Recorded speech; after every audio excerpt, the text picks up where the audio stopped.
Ang PhilHealth share ay dapat 119.80 billion. Ang na-reflect sa GAA is 42.34 billion pesos. Ang kulang is 77.46. Na-release po ba yung 42? Kulang na nga ng halos kalahati. Hindi pa na-release. Zero ang na-release. Zero. Finally, yung sa unreleased appropriation, 2023 and 2024. Alam ko po ito, hindi po ako expert naman, hindi po ako nagme-memorize ng numbers, pero familiar po tayo dahil tayo po ang nag-defend ng budget ng health for these years. Ang unreleased appropriation, meaning na-appropriate na, nandyan naman nakalagay, 101.43 billion, never na-release. And that is why the total amount due is 292 billion pesos, almost 1/3 of a trillion. So nagtataka tayo, pinagmamalaki, 3 million ang nakinabang sa zero balance billing. Baka naman kung na-release to, baka naman 10 million ang nakinabang sa zero balance billing, hindi ho ba? Kailangan kompleto po ang figures natin kasi baka naman hindi nire-report sa presidente ang katotohanan. Hindi ho fair yun. We'd now like to recognize the sister of our distinguished minority floor leader, no other than our distinguished colleague from Taguig and Pateros, Senator Pia Cayetano. We recognize the gentle lady from Taguig, Senator Pia Cayetano. Thank you, Mr. President. Ang haba ng kwento ni tatay sa anak niya. Pero thank you, Senator Alan, for that. Ako naman, sa mata ng isang nanay. So, I was a young mother, like Camille, when I first became a senator in 2004. And ang dami ko na rin natutunan, ang dami kong sakit ng ulo, ang dami kong joyful moments in my job.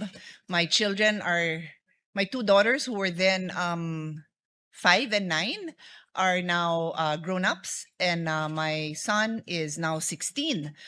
So, I have come to believe that the true measure of progress is not in labels or statistics alone, but in whether our children are healthier, safer, better educated, and equipped with opportunities to succeed in this life, the life na tayo naman ang gumawa para sa kanila. A few weeks ago, the World Bank upgraded the Philippines to an upper middle income country. Paano ba ang visualization natin pag sinabing upper middle income country na tayo? Seriously, dear colleagues, indulge me, close your eyes, and imagine what that country looks like. So I had more time to think about it, so I don't have to close my eyes, but really I challenge you. Di ba ang naiisip natin, blue skies, parks, happy family, right? That's always the vision. Happy family, grandparents, everybody healthy, parents that can provide for their children, 3 meals on the table, kaya umuwi ni tatay o ni nanay ng matinong oras na hindi naubos yung panahon niya dun sa traffic na 4 na oras na hindi siya makasakay dahil maayos ang transportation system, o kung sa probinsya man sila nakatira, meron man lang, katulad ng sinabi ni Senator Alan, may tren man lang doon, may bus, kung ano man, pwedeng mag-enjoy ng weekend. May mga sidewalk, bike lanes, park. Parents are watching their kids play sports or watching their kids perform in a concert. Di ba yan ang magandang weekend? Tapos yung mga bata, kumakain ng masustansyang pagkain. At katulad ng sinabi ko, healthy ang parents and grandparents dahil meron din silang health system na madali nilang ma-access. At pag holiday, pwedeng may handa. At guess what? Pwedeng umuwi sa probinsya na hindi ubos ang sahod dahil hindi ganun kamahal ang airfare na katulad ng dinadanas natin ngayon.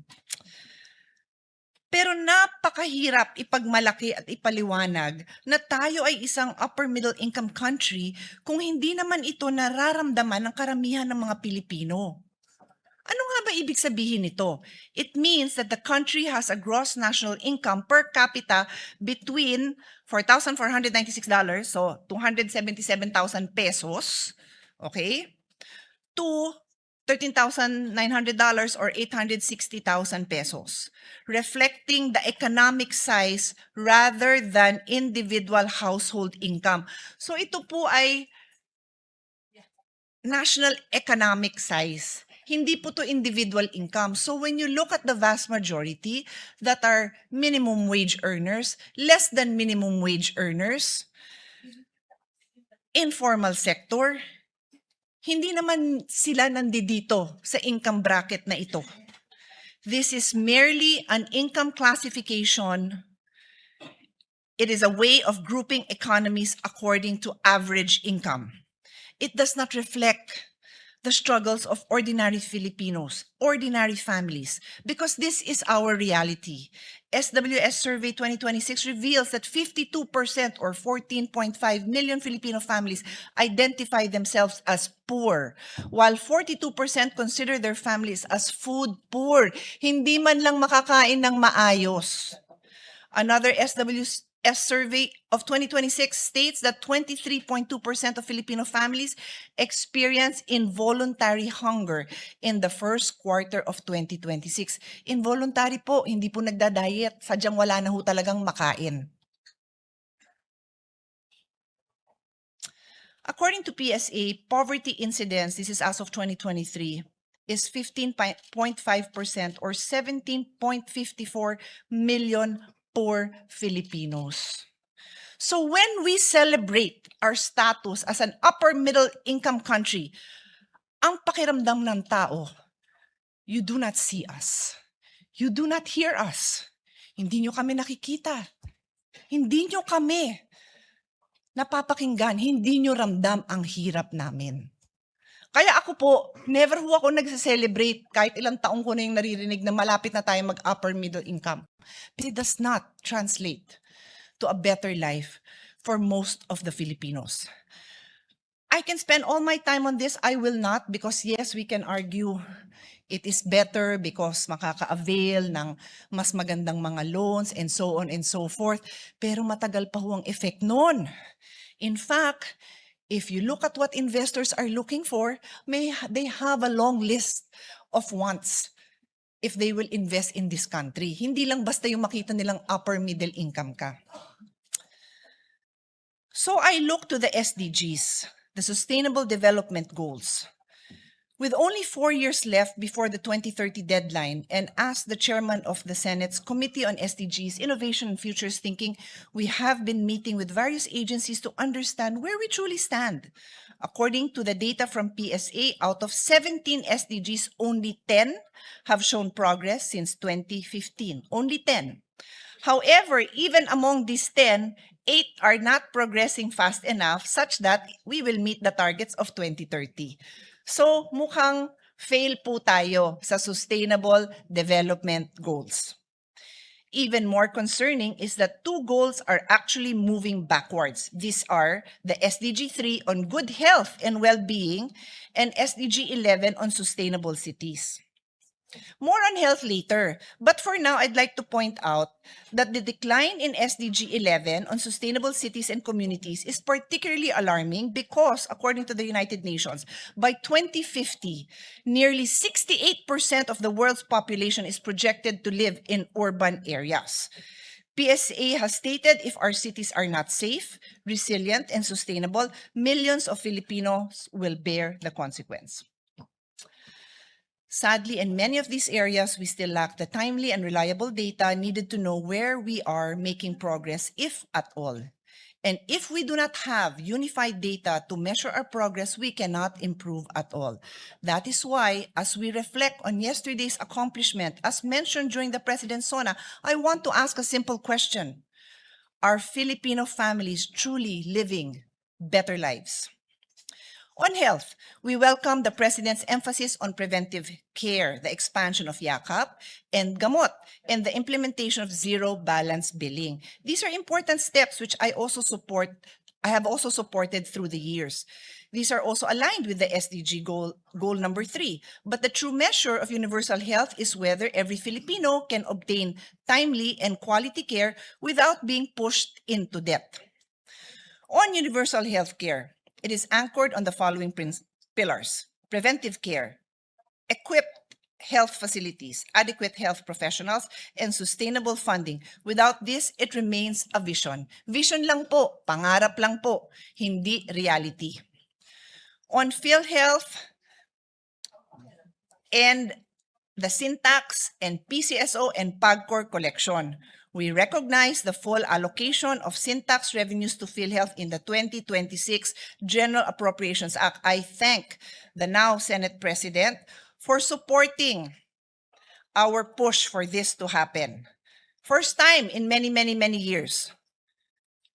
Despite this development, however, PhilHealth has still been deprived of over, listen to this, dear colleagues, over 292 billion in earmarked and unreleased funds. Pera po ng PhilHealth yan. 113.44 billion pesos is the unallocated Syntax collection from 2023 to 2025. May slide po tayo. Tingnan po natin. In 2023, the Syntax earmark for PhilHealth was 83.90 billion. Ang nasa NEP is 79 billion. Ang nasa GAA is 79 billion. So kulang ng 4.90 billion. Parang maliit lang naman. In 2024, 79.01 billion pesos ang earmark. Ang nasa NEP ay 80.28 billion pesos. Ang nilagay sa GAA is 40.28. Kulang ng 38.73 billion pesos. And in 2025, 69.81 billion pesos ang Syntax earmark. Ang nasa NEP po ay 53.13 billion. Ang nasa GAA, 0. And so, ang unallocated Syntax in the final, ang kulang po is 69.81 billion for a total of 113.44 billion. Nasaan na po yan? Pera po yan para PhilHealth, para sa pagpapagamot sa ating taong bayan. Now, this is only the unallocated Syntax collection. Meron pa ho yan sa PCSO and PAGCOR. Ang sa PCSO and PAGCOR naman, ang PhilHealth share ay dapat 119.80 billion. Ang na-reflect sa GAA is 42.34 billion pesos. Ang kulang is 77.46. Na-release po ba yung 42? Kulang na nga ng halos kalahati. Hindi pa na-release. Zero ang na-release. Zero. Finally, yung sa unreleased appropriation, 2023 and 2024. Alam ko po ito, hindi po ako expert naman, hindi po ako nagme-memorize ng numbers, pero familiar po tayo dahil tayo po ang nag-defend ng budget ng health for these years. Ang unreleased appropriation, meaning na-appropriate na, nandyan naman nakalagay, 101.43 billion, never na-release. And that is why the total amount due is 292 billion pesos, almost 1/3 of a trillion. So nagtataka tayo, pinagmamalaki, 3 million ang nakinabang sa zero balance billing. Baka naman kung na-release to, baka naman 10 million ang nakinabang sa zero balance billing, hindi ho ba? Kailangan kompleto po ang figures natin kasi baka naman hindi nire-report sa presidente ang katotohanan. Hindi ho fair yun. So if PhilHealth received the funds that are legally mandated to collect, they could have reduced out-of-pocket expenses of Filipino patients. Yung nilalabas sa bulsa ng Pilipino, nabawasan sana. Pwede rin ma-expand ang benefit packages dahil maraming package hindi covered. Malalaman mo na lang, ay hindi pala covered yung sakit ko. Ay yung ganito palang klase. Sorry, hindi kasama. At yun din pong premium subsidies for indirect contributors na laging kunukulang katulad ng mga indigent and senior citizens makokompleto. So, out-of-pocket spending and zero balance billing. Access to healthcare must also include protection from financial hardship. In 2024, sabi, 42.7% of Filipino household pay 42.7% of the country's current health expenditure. So meaning, labas ng pocket nila yung 42.7% ng gastos. Ano ba yung standard? Well, WHO says to achieve universal health care, a country's citizens should only be paying around 15 to 25%. So ang goal is 15 to 25. Di naman zero. Siguro kung upper income na tayo, baka zero na. Pero ang goal lang naman is hanggang 50 to 25, 42 po tayo. So sobra-sobra pa ang ina-out of pocket ng kababayan natin. Siyempre, kung mahirap ka, wala ka talagang pangbayad. So, I'll take time to share this story. I've shared it before, but it is worth sharing again. there's this place that I frequent when I need to be inspired. It's called the Tuloy Foundation, where Father Rocky and his team take care of either orphan children or children who are in need of a safe home. Many of their children come from Mindanao, where their families, their villages are in conflict with the law. Anyway, and they also support street children. So there was two boys who were there, and the older boy, two brothers. The older brother was maybe 11 or 12, and his younger brother is probably 6. Duling yung kanyang kapatid. So, pinakilala sa akin ni Father Rocky, and then sabi ni Father Rocky, oh, ayan, sabi ni Senator Pia, sasamahan ka daw niya para magpatingin, para yung mata mo magamot na. Tapos sabi nung kuya, hindi sumasagot. I would have thought na, yay, di ba? Parang, parang maayos na yung paningin ng kapatid ko. Hindi sumasagot si kuya. So, I was like, oh, ayaw mo ba? Hindi naman masakit. Tsaka okay yan. May bayad ho ba? Kasi wala akong pera eh. Imagine an 11-year-old. Immature in many ways, but mature enough to know wala silang pambayad. So, that is the state of the nation for many children, for many families. The president reported that the expansion of zero balance billing, which he said already benefited nearly 3 million patients, he mentioned that in his statement. That was already mentioned last year.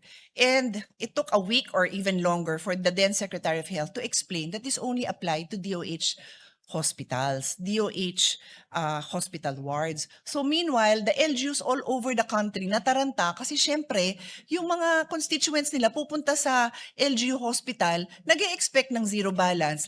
Hindi naman available ang zero balance doon kasi kaka-launch lang ng program. So yun nga, it took a few weeks, finally, na-clarify na DOH hospital wards lang. Inulit po ngayon. Naintindihan ko po yun, dumadaan po tayo sa, ano ba tawag doon? Pag tinetesting pa natin yung program, piloting pa lang, naintindihan ko po yun. Pero ito yung reality natin.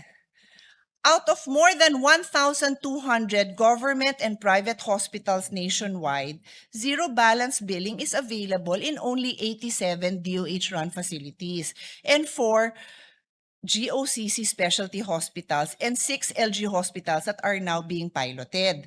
So wala pang 100. So 1,100 other hospitals do not have zero balance billing. Again, hindi naman kailangan agad-agad, but i-announce natin to eh.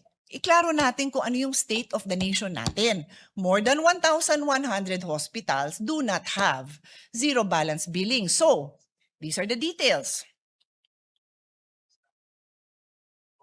A vast majority of our country's healthcare capacity, including 346 LGU-run hospitals and 864 private hospitals, do not have zero balance billing. So ang mga kababayan natin, pag yan ang napuntahan nyo, sorry po, wala pong ZBB doon. This narrow scope is further compounded by geographical imbalances. 40 out of the country's 82 provinces do not have a single DOH hospital. So, 40 provinces, walang DOH hospital doon. Eh di paano? Sasakay ka ng tricycle, kalabaw, jeepney para pumunta sa kabilang probinsya para maghanap ng DOH hospital. That is the reality. Again, alam ko naman it takes time, pero we have to be honest about where we are.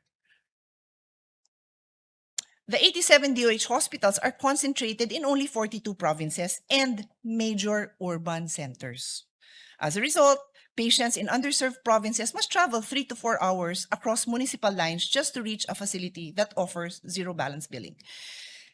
In urban areas like Metro Manila, bed capacity is predominantly provided by private hospitals, which far outnumber regional public facilities. So kung taga Metro Manila ka, mas konti pa rin. Madami na nga ang tao, mas konti din ang DOH hospital.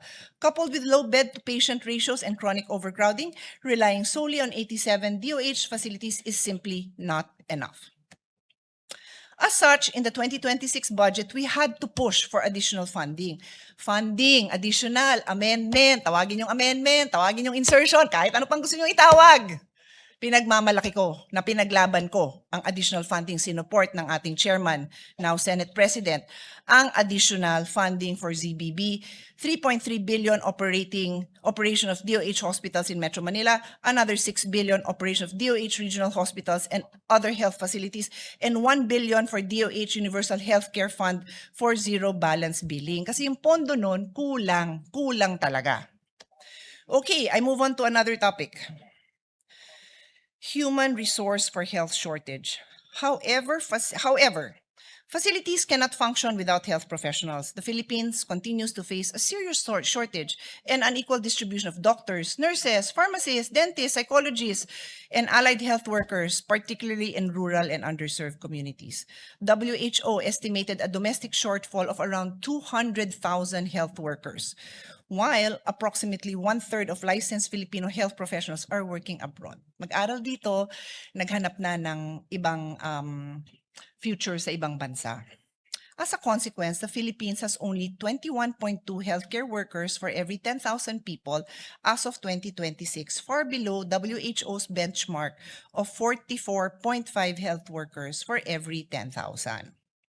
So more than kalahati yung kailangan, more than double yung kailangan isupport ng isang health worker sa recommended ratio. This requires sustained investment, which this representation has advocated through the expansion of medical scholarships under the Doktor para sa Bayan at kasama ng marami nating kasamahan dito sa Senado. Tayo ho ang nagpupush niyan. Maraming salamat sa Senate. Additional medical schools and investment in allied health. When we passed this law, there were only 8 medical SUCs. Today, we have 28. I am so proud of the Senate for pushing for this. It is a collective effort of this body. We have also been pushing for more science labs because kailangan ng doktor ng mga partners in healthcare. So lahat ng allied health, yan naman ang kailangan natin din pagtuunan ng pansin. Nabanggit ko na ngayon, may shortage tayo sa pharmacy, sa therapy, occupational therapist, physical therapist, sports, sa speech therapist. Lahat po yun, kulang na kulang. Lab technician, yung kumukuha lang ng blood test, kulang po yan all over the country. And this is a whole of government approach. We need SHED. We need the state universities. We need the higher education institutions to be a part of this because saan naman natin dadamputin itong mga professionals? We have to train them. We have to encourage them to enter into these professions. And then we have to make them realize that they have a bright future in this profession, in this country. So marami pa talagang kailangan gawin, kailangan po ma-address ito. And I end on this interesting note.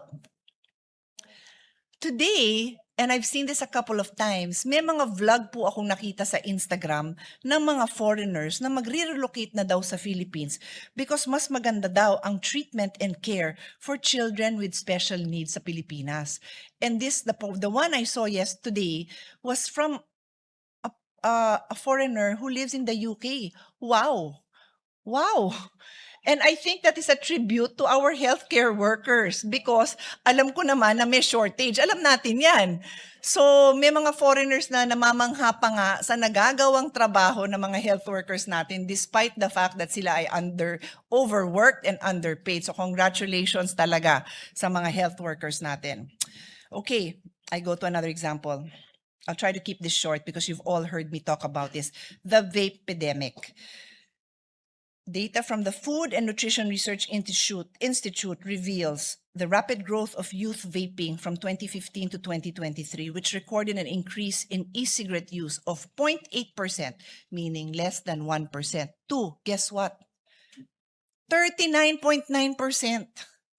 Practically 40%, almost half of the youth are now vaping. Something that never even existed 10 years ago. A focus group research conducted by the Institute for Global Tobacco Control at the Johns Hopkins Bloomberg School of Public Health finds a tidal wave of flavors from e-cigarette manufacturers have been embraced by Filipino youth since 2022. Not even 5 years ago, when the Philippine government lifted restrictions on e-cigarette flavors and lowered the legal purchasing age to 18. 21 years na nga po yun, dear colleagues. But this Congress, not this particular Congress, but the previous Congress, reduced the age to 18. Why? I do not know why. The US FDA, this is interesting, dear colleagues. I reported many times that the US FDA has rejected 55,000 flavors in the US because unhealthy yung flavors. I researched again. 1 million flavors na ang na-reject ng US FDA sa mga nag-a-apply na magbenta ng flavored e-cigarettes sa US. Ang Pilipinas, ilan ang na-reject? Sige nga, isipin natin. 1,000 applications kaya? 5,000? Ang nireport is that they have rejected certain applications because of the flavor descriptors. Because it violates a provision in the law that we have na bawal mag-describe ng fruit flavors, bawal din mag-describe ng dessert flavors. So na-reject yun because of the way it was described, not the content of the vape. So good luck sa mga nagve-vape, sa mga magulang na pinapayagan nyo ang anak niyo nag-vape o hindi nyo alam na nagve-vape dahil hindi po tested yung mga products na yan. Pwedeng lason ang vini-vape ng mga anak natin dahil hanggang ngayon wala pang natitest. Dahil binigay ng Kongreso ang power din sa DTI na wala namang kakayanan ng DTI at hindi naman nag-aabala. For whose benefit? For the benefit of the vape manufacturing companies, many of whom are the same cigarette companies. That is the state of our nation. Vape promotional events using celebrities and endorsers and giveaways are still rampant and these are not allowed. Pero nangyayari pa rin. So I move on. Teenage pregnancy. I welcome the President's recognition of teenage pregnancy as an urgent national concern. When we fail to protect our youth from early pregnancy, we deprive them of a future. Napakahirap po ng problemang ito, Mr. President. And I intend to work with our colleagues who will be supporting clear measures on this. On sports, nako, napakasaya ko na nababanggit po ang sports. Aside from Kaloy Yulo, aside from Alex Ayala, nabanggit din po ang Philippine women's football team who made it to the World Cup 3 years ago and are going again next year. We're so proud. We're so proud. But it's not enough that we say that we are proud. We must invest in these young people. When does the investment happen? Not after they won, when they are training. So every year, and I don't know how many of our colleagues, but I know there's quite a few of us here who receive requests from our Philippine Sports Commission, from Philippine Olympic, from the various NSAs asking for support for the grassroots talent that they have identified. They need to train, they need to compete, they need facilities to be able to improve. I am a true believer that sports can change life. And I want to take this opportunity to thank the families, the private sector, the LGUs, and the coaches behind the success of all these athletes. Many of them are responsible for the success of these athletes. And we will never know who they are. So government can stand up. Wag lang natin palakpakan pag nandyan na. Tulungan natin habang hindi pa sila nadidiscover, habang hindi pa sila sikat. Education. I laud this year's education budget, truly a record-breaking 1.35 trillion or 4.4% of GDP. It finally meets the UNESCO recommended benchmark of 4 to 6%. But not much was said about it during the President's SONA. And at the proper time, we would be happy to expand on this because much progress has been made, but there are still a lot of work to be done. Classroom shortage is still there. Teachers' workload, alam na alam ng Senate President natin yan dahil siya po ay chairman ng committee natin ng basic education dati. Itong guidance counselor, I am proudly in a very early supporter of the need to figure out what we can do about this. And we now have 10,000 new school counselor associates, but it is still a far cry from the number we need. So we need to still find ways to attract even more young people to enter into this field. Sadly, natawag pa tayong bullying capital of the world. Sana hindi naman totoo, pero we still have to be conscious na may ganon at hindi tayo pumayag na manatili itong sitwasyon na ganito. Early childhood care and development, very close to my heart. I was blessed to grow up with a mother who specialized in early childhood education. And all the experts tell us how important this is. Every barangay needs at least one functioning child development center for early education, health, nutrition, and social development services. Coordinated po iyan. So much more has to be done, Mr. President, so much more. Sama ko na dyan ang inclusive education. The same gap between policy and practice show up in inclusive education. We have a law. This must be fully implemented so learners with disabilities get trained teachers, proper assessment, accessible facilities, and individualized support, not inclusion on paper alone. This historic education budget is an important achievement, but it must now produce historic improvements in learning, measured by whether our children can read, understand, think critically, and build a future for themselves. So I think this is my last topic on energy, fiscal concern, and unpaid work. Energy and fiscal concern, Mr. President, I fully support energy security, particularly the natural gas discoveries at Malampay. I'm a big supporter of indigenous supplies. Kailangan po yun. And also na matanggal na po ang systems losses that are being charged to our consumers. Importante po yun. I also recognize administration's initiative to increase the annual personal income tax exemption. Mr. President, na-hearing na po natin ito nung tayo ay chairman ng Committee on Ways and Means. Pwede na ho itong ituloy-tuloy para maging law na to para sa mga kababayan natin nagsisipag at nagtatrabaho. There will be a higher threshold now for tax exemption. We also support the exemptions for small businesses. There were specific measures mentioned, but perhaps we can even improve on that and provide more support. On unpaid care work, Mr. President, this is SDG 5 on gender equality. Let me remind everyone that in the world, not just in the Philippines, women contribute many, many hours of unpaid work. In the Philippines, the Philippine Institute for Development Studies says that on average, a Filipino woman spends 28 hours a week on unpaid care work. So para na siyang full-time employee sa family. Is that wrong? No, there's nothing wrong with that. It is an amazing job. It is my favorite job. But it is unpaid work. So for many women, wala na silang maibang mapagkakitaan kasi dito na nila binuhos yung oras nila. And then they are not even recognized as contributing to society. Hindi man lang nabibilang as part of GNP yung napakahirap na trabaho nila. In other societies, binabayaran yon. It's either ikaw ay child care provider for senior citizen, provider for somebody who's sick. But for women, most do not get paid for this work. This is something that is a worldwide problem, and maybe the Philippines can finally do something about it, Mr. President.